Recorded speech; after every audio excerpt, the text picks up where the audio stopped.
நான் வந்து வெலை மீன் பார்த்திங்கன்னா இந்த மாதிரி சின்ன சைஸில் 8 மீன் எடுத்து வச்சுருக்கேன். இதுக்கு மசாலா தடவிடலாம்.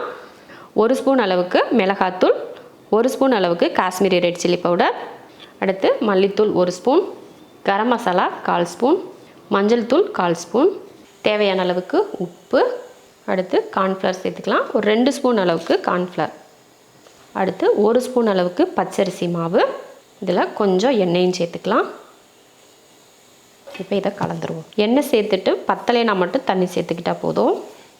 பாருங்கள், எண்ணெயிலே இந்த அளவுக்கு பிசைஞ்சாச்சு. அடுத்ததாக இஞ்சி பூண்டு பேஸ்ட் 1 ஸ்பூன், அடுத்ததாக லெமன் புழிஞ்சிக்கலாம். நான் வந்து அரை லெமன் எடுத்திருக்கேன். ஏன்னா இஞ்சி பூண்டு பேஸ்ட்லேயும் நமக்கு தண்ணி இருக்கும், லெமன்லேயும் தண்ணி இருக்கும் இல்லையா, அதனால தண்ணி முதல்ல ஊற்ற வேணாம், கடைசியில் ஊற்றிக்கிட்டால் போதும்.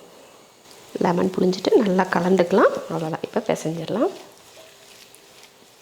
இதில் வந்து நம்ம உப்பு சரி பார்க்குறதுனாலும் இந்த மாதிரி தனியாக போட்டு கலந்தோம்னா, உப்பு சரி பார்க்குறதுனா கூட நம்ம சரி பார்த்துக்கலாம்.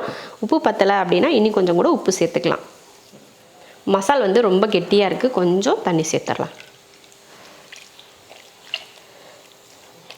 மசாலா இந்தளவுக்கு கொஞ்சம் லூஸாக இந்த மாதிரி இருக்கணும், அப்போ தான் நம்ம மசால் தடவுறதுக்கு நல்லாயிருக்கும். இப்போ மீனில் மசால் தடவிடலாம். இதே போல் எல்லா மீனையும் மசால் தடவிடலாம். மீனுக்கு மசால் தடவி வச்சுட்டோம். ஒரு அரை மணி நேரத்துக்கு ஊறட்டும், அதுக்கப்புறமா எடுத்து பொரிச்சிக்கலாம். இப்போ எண்ணெய் காஞ்சிருச்சு, இப்போ மீன் போட்டுடலாம்.